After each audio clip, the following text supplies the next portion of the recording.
So welcome back. In our previous video, we were talking about software analysis models. Prior to that, we had a discussion on all these topics related to the introduction, software engineering model, your BPM, BRMS and service-oriented architecture, along with your software requirements engineering.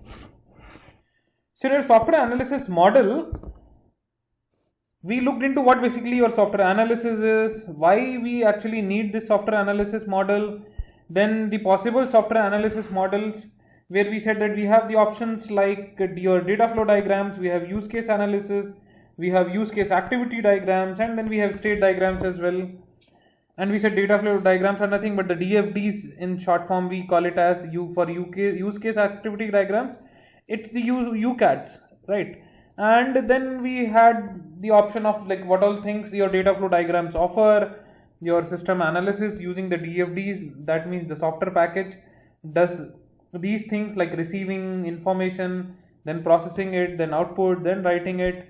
Then we saw one example of data flow diagram just to get a feel of it. Then later on we looked into the focus on the logical view, and then we started looking into the constituents of this data flow diagram, where we said that we have your entities or the source or sink, we have the data flows in the form of these arrows, and then we said that okay, we have processes that is in a form of either a circle or in a form of these squares or the rectangles with circular ends. Then we have the data stores, where the possibility is that I'll have one end open, or there is a possibility that okay, I'll have something like this with both the ends open. And then we talked about your different types of DFDs, starting from level 0, which is also called as your context level diagram, which is like the highest abstraction, and up to the nth level, it can be level 1, level 2, or so on and so forth. So in today's video, we are going to focus on drawing a level 0 diagram and a level 1 diagram. So in level 0 diagram, list the categories of business users who interact with this software package, list the major data source whose data is required to carry out on the automated operations, and show the entire software package as a single process box with number as P1. So the crucial thing is single process box. This is the thing which can let you identify that okay, this is something which is a level 0 data flow diagram. Then you need to list the categories of business users.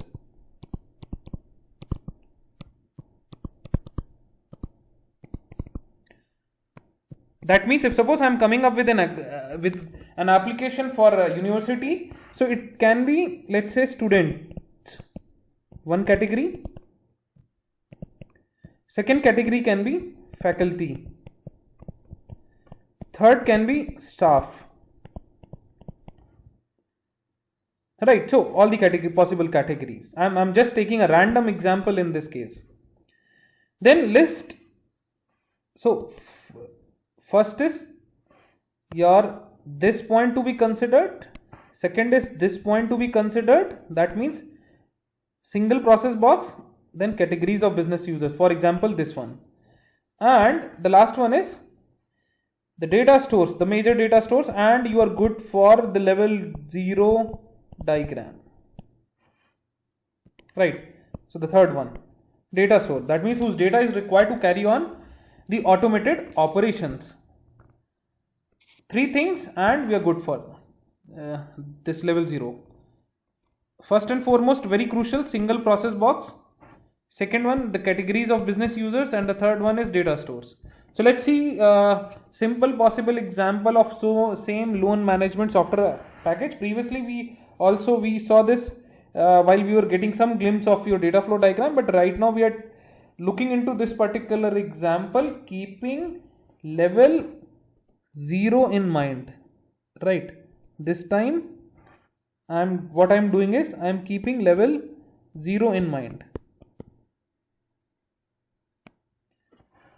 So what I've done is, first thing first, single process box, I have this thing P1 as a single process box, which is my loan management software package.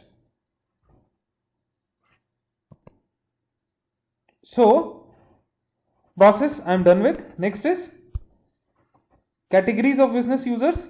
So here what I see is, one is your loan management staff, another one is your customers. So two categories I've identified, and I've made these boxes with the help of, see, these are entities, right? This is your process, right? This one is your process. Here I am getting the entities. On this side I am getting the data stores. So what I've done is I've identified the categories, which is like staff and the customers, and then the data flow is like the loan management package will be get from here. The loan management staff is sending the loan type details to this package, which goes to the storage of DS1, which stores the loan type details, and then gets some acknowledgement. Customer will be applying for the loan, so through this package the information goes to this storage, which is your loan application detail, and getting the response, the acknowledgement is received by this. So that's how it works. Let's take another example where we let's take our own university level system. So what we can have is, in the middle I have a university management system, right? Let me reduce the size of it. Yeah, so I have a university management system.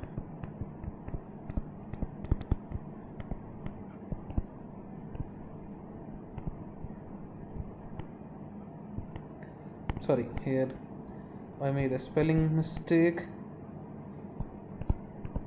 So this will be your P1, and it will be with a rectangle with the circular corners, round corners. On this end, since it is level 0, so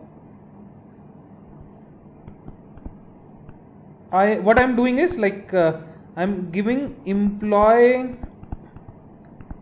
as one entity, right? In the further successive level, what I'll do is I'll classify this employee into faculty and staff, right? Not for this level, just for your sake of understanding I'm giving you the basic idea. In the next level I'll classify further. I can go ahead with this. At this moment of time I'm keeping it as simple employee. On the other hand, let me take students now. So once again, entity. On this side I need to take the data stores. So what I will do is, let me take two data stores at this moment of time. Faculty is employee details. Further I'll classify into faculty and staff details as well. Employee details. And what kind of box it will be? Obviously this is going to be of this kind. And you know, in let's say successive levels, even I am keeping it like this, then also it's okay, because I'll have this data base will have several tables, right? Table 1 for, let's say, faculty details, table 2 for, let's say, staff details. So it does not make any sense that even further I have to take care of these databases as well. So data store 2 will have student details, right? And what I'm left with? I'm left with adding arrows. So for that sake, what I'm going to do is from here, this is data flow 1 and this is data flow 2. This will be acknowledgement to 1. So here it can be, let's say,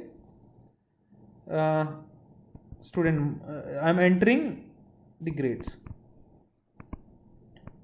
details, right? And on this end, the students will be applying for, let's say, course data flow 3, course registration, and it can be any query related to, let's say, elective as well. So data flow 4 will be an acknowledgement number 2, because acknowledgement number 1 went here, right? Acknowledgement number 1 went here, so acknowledgement 2 comes this side. Further, on this side, this university management system sends the details, receives it. Here also it does the same work. It can be, let's say, for course related information, or maybe if suppose student has gone for, let's say, faculty related query, some faculty related query, so it would be, let's say, data flow 5, that can be your faculty details or staff details, right? And it would be like coming and going, so I'll A and B, I'm merging it here. Similarly on this end, I'll have data flow 6A and B, and let's say what I'm getting is grade details, right? So it would be, if suppose anyone is fetching grade details, let's say employees fetching some details, so from here, and this is like the receiving end. So that's how we are making a level 0 DFD. Simple one, very simple one. Few things we need to keep in mind. One process box, as we said, single process box. Second is categories of business users. So I have identified this as the categories of business users, right? So what all categories I have? I have like employees, I have students,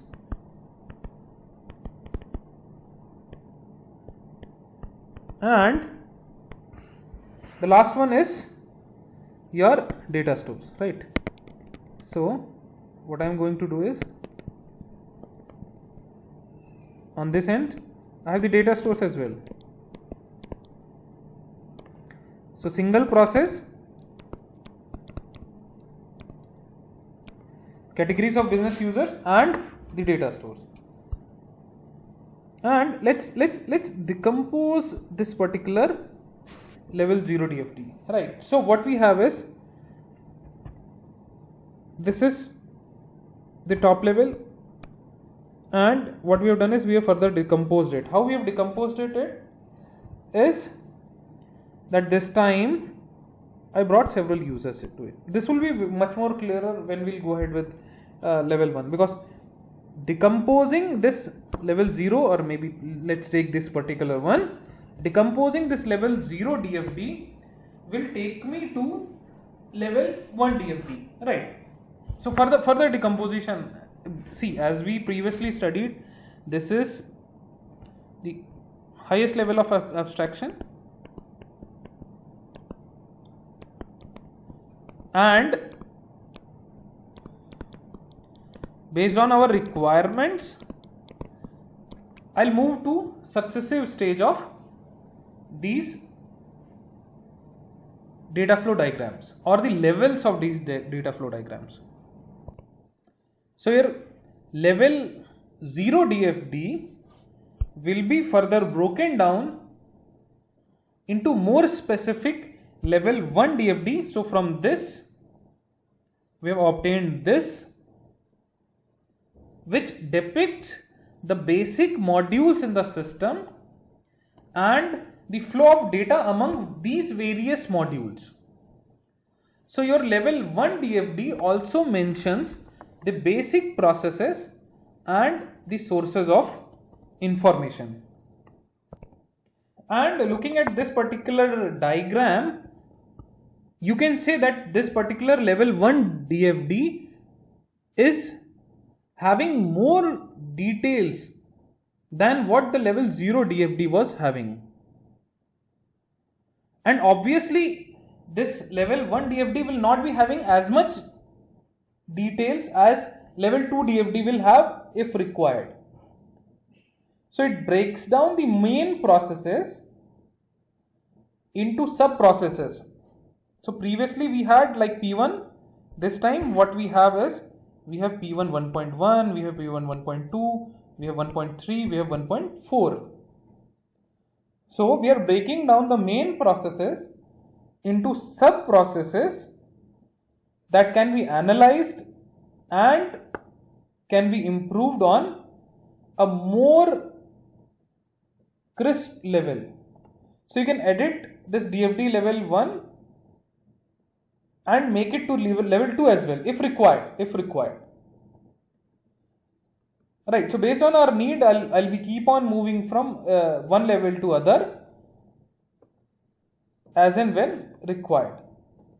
So what we do is that in case of your level 1 DFD, I have broken down the processes. So how do we go ahead with this level 1 DFD? I need to identify the processes, and each data flow into the system must be received by a process. And for each data flow into the system, I need to examine the documentation about the system, and I need to talk to the user to establish a plausible process of system that receives the data flow. And each process must have at least one output data flow. Right, each process must have at least one data flow.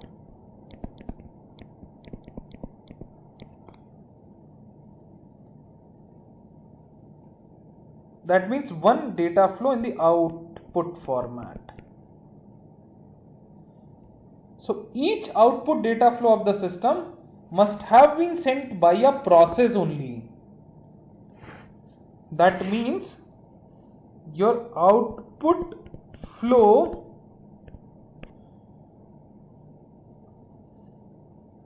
towards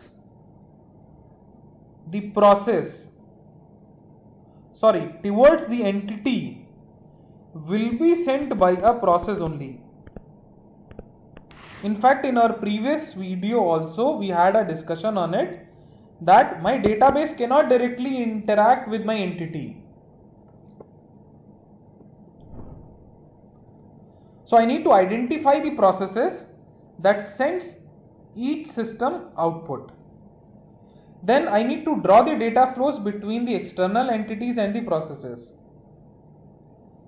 And then I need to identify the data stores by establishing where the data needs to be held within the system. I also need to add the data flows flowing between processes and the data stores within the system. And each of my data store must have at least one input data flow and one output data flow. Otherwise, data may be stored and never used, or a store of the data must have come from nowhere. See, to the data store I will be sending something and I will be receiving something, because if I am not sending something, then how the data is getting stored. That means it is getting the data from somewhere else, and so the data, and even if it is getting the data from somewhere else, then also it has some inflow. If it does not have some inflow, then the data must have come from nowhere. So ensure every data store has input and output data flows to system process.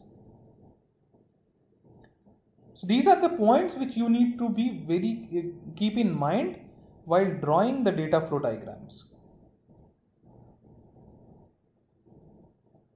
So most processes are normally associated with at least one data store. Right, most of my processes will be associated with at least one data store. And I need to check my diagram, and each process should have an input and an output. And each data store should have an input and an output. And then check the system details to see if any process appears to be happening for no reasons. That means some triggered data flow is missing. Right, so I need to keep these points in my mind. And anyways, in my level 1 DFD, the context diagram, which is my level 0 DFD, which is already now into multiple processes. And in this, we'll be highlighting the main functions of the system and breaking down the high level process into your sub processes. Alright, so recall our process 1, which was loan management software. Now what we have is, we have like several processes, like in both these diagrams, in both these examples, we had a process. Now we are breaking down these processes into multiple sub processes. So my loan management software package, that means my loan LMS package, now has A, which is validate loan type changes, validate loan type changes, then I have approve loan type changes,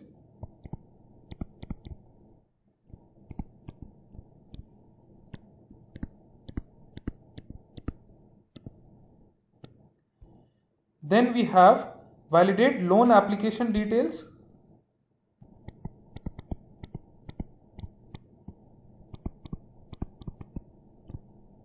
and the last one which we have kept is approve loan application details.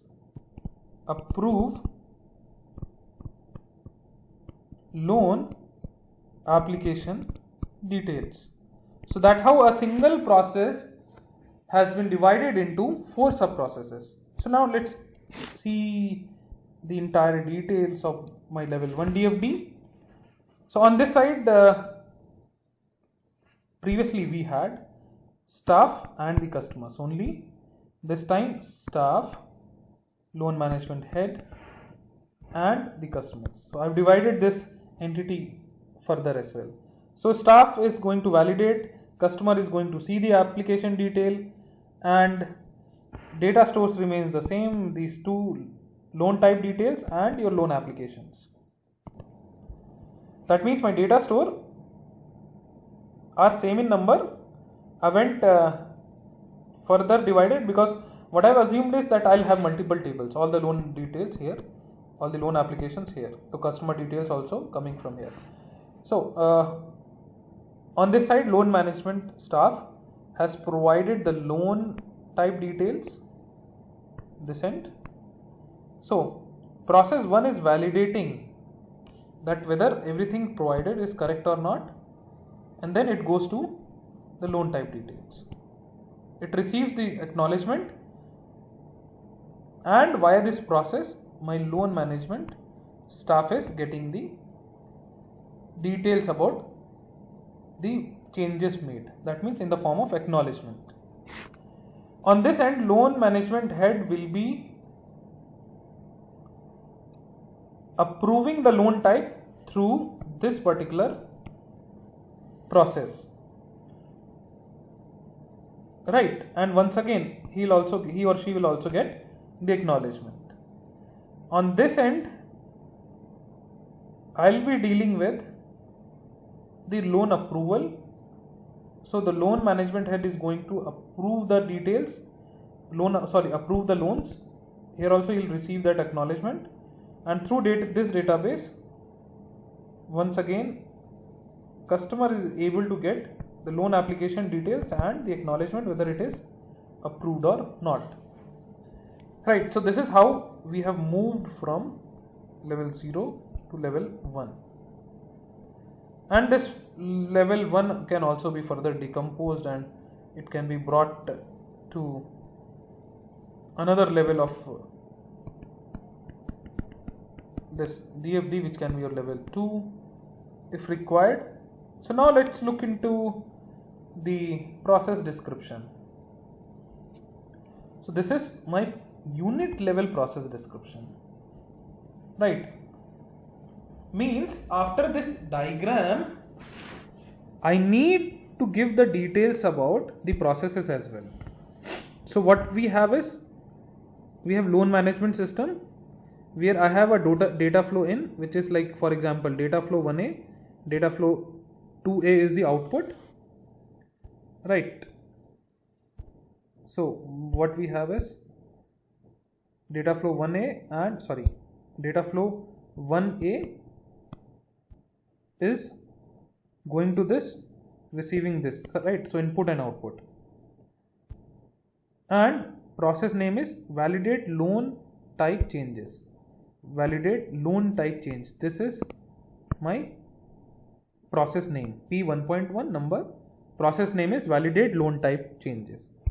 Now what it does is, the loan management staff can create a new loan type, modify or deactivate an existing loan type. They do so by accessing this software, choosing the options A, B or C and filling it in the loan type details. Now my process P1.1 will validate each field of the loan type details. That means whether I am creating or I am bringing some changes, and if there are any errors, it will display the same to the loan management staff. Then my loan management staff will then correct the errors and resubmit the details. And if there are no errors, the process P1.1 will write the details on the data store DS1. Right, that's how it goes on. If everything is correct, the writing is done over here. The writing is done over here. Right, this is the part. And that's how we describe a process. So after this, that means after this diagram, means we started from here. Right, we took another example, but we started from here on the loan management software package. We moved to this. Now we have to come up with the process description. So this table will be your process description. After which, what I am going to do is, I'll be taking the description of each processes, data flows, data stores in a tabular format. So here what we are doing is, we are describing the data flows. So what I have done is, I have made a table where one column is talking about the data flows and other column is talking about the data items, and then we have a column on remarks.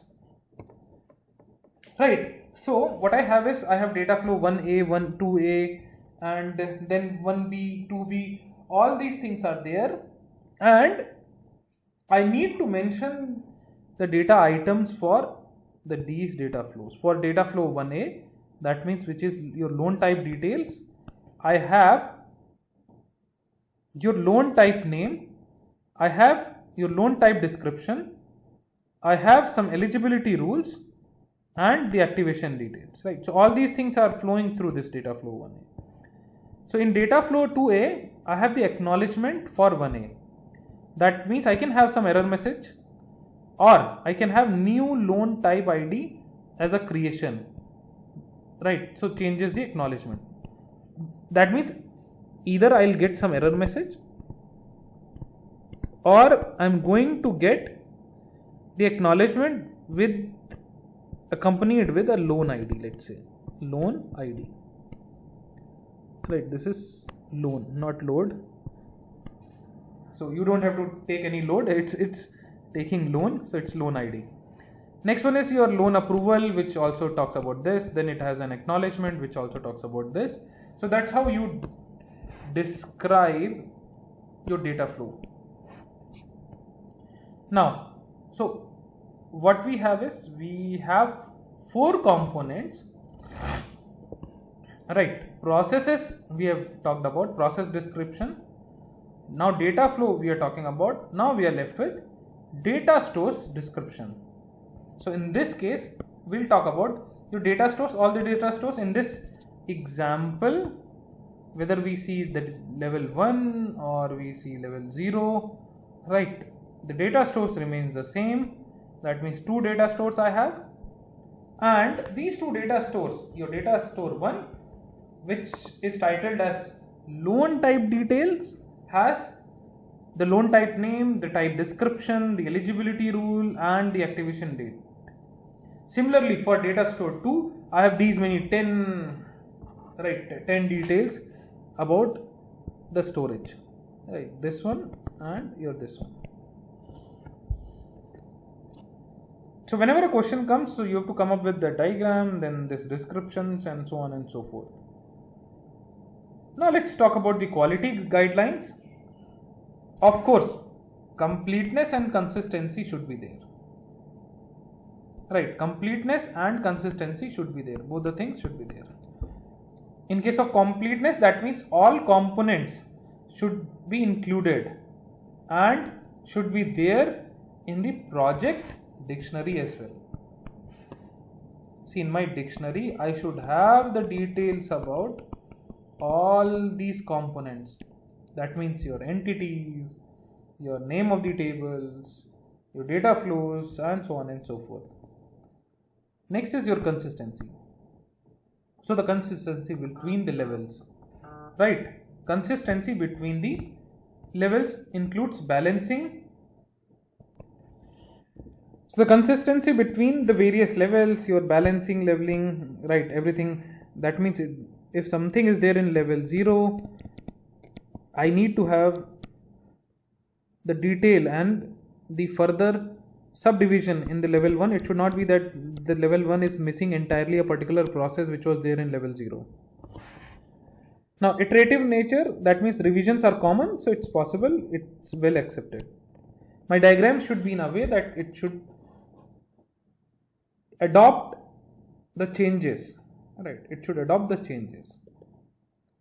And then decomposing into primitives, that means lowest level, when to stop. That call I need to take, that call should come from the project manager, right? That means when to stop is the call which the project manager should take. So let's take the same example of our loan management software package. So when we talk about incorrectness or inconsistency in the DFD, so if suppose I'm adding a direct connection between the entity and the data store or the 2 data stores, so it's not possible practically. My data stores cannot interact directly. An entity cannot interact with my data store correctly. So this is like there is an incorrectness and there is an inconsistency, right? So the flow of data between entities is not the part of automation. Yeah, so here also in this diagram this particular thing is not correct. Two entities cannot directly interact. Similarly, two data stores cannot directly interact. So all these things are incorrect.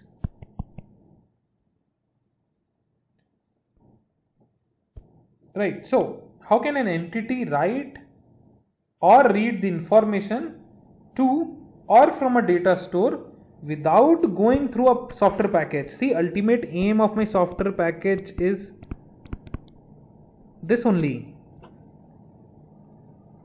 Right. Ultimate aim of my package. See, I cannot directly get in touch with the database and I can get some useful information. Obviously, through the software package, there will be a layer of software package which will help me in interacting with this data store, and here I am sitting as the end user. Right, so that's not possible. These things are not possible. And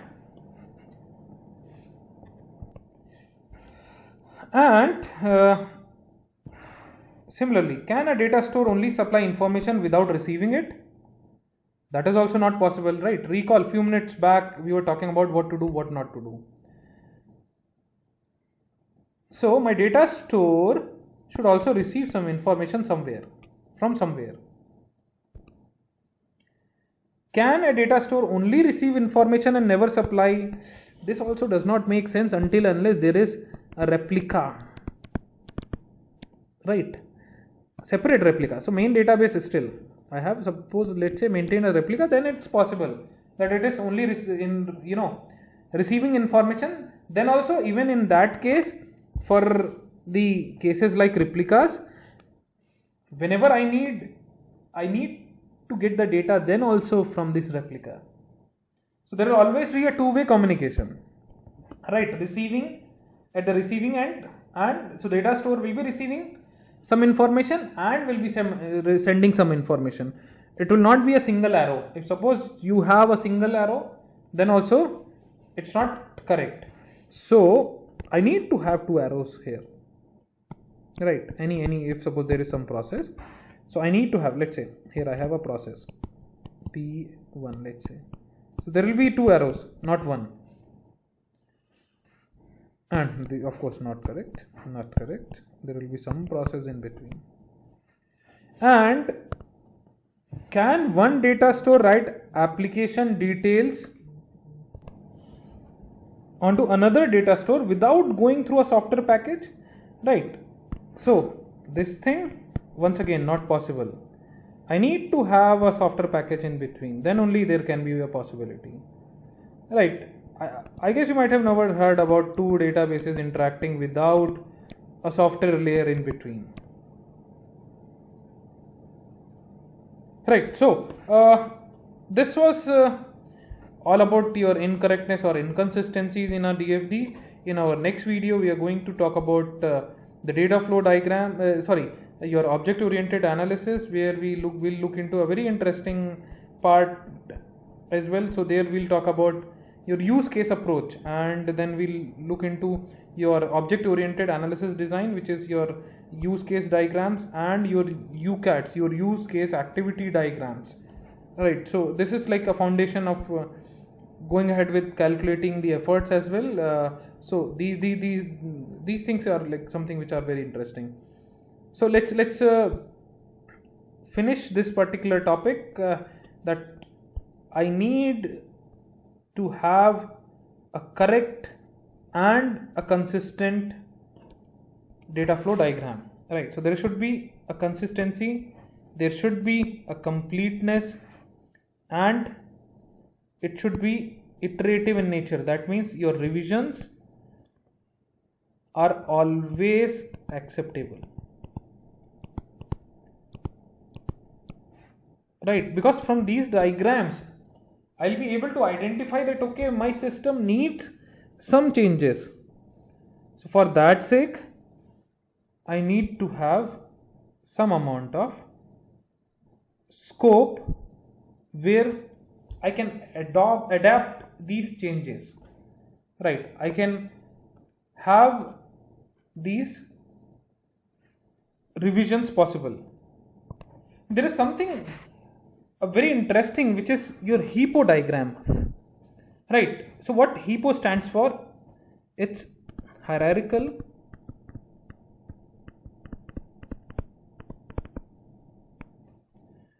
input process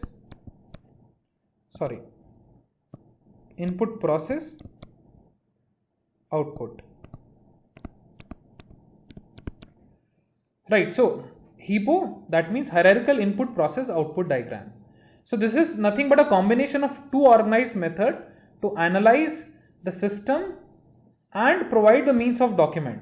So this was given by IBM in the year 1970. So these are the things used for documentation purposes only. So the graphical representation makes it easier for designers and managers to get the pictorial idea of the system structure. Right. So what we have is, let's say I have like online class, or maybe let's talk about online sales. That would be a bit more interesting. Topmost hierarchy. Below it, what I have is, I have authentication,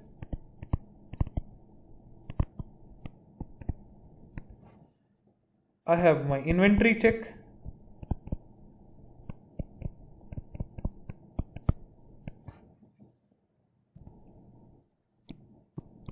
I have payment process,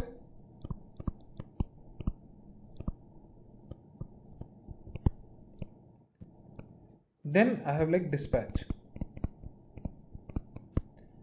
Right. Below inventory, what I can have is like issue, return, and then further I can have missing. Right. I can have some missing items. So these are like input process outputs in a hierarchical structure, nothing more than that. So what we do is, we are depicting the flow of control of a data in a module, taking into the hierarchy of input and output. Right. So simplest possible way in order to represent the hierarchy of input outputs. Right. So what we have is the online sale on top, then we have like authentication, inventory check, and payment process, dispatch, same level. Below inventory I have like these three things. Below authentication also I can have, if possible. For payment also I can have several processes like online UPI and other stuff. For dispatch also I can have several other stuff. Right. So simplest thing, hierarchical input process output diagram. So this was all about today's video. In the next video, as we said, we'll talk about your data object oriented analysis. See you soon.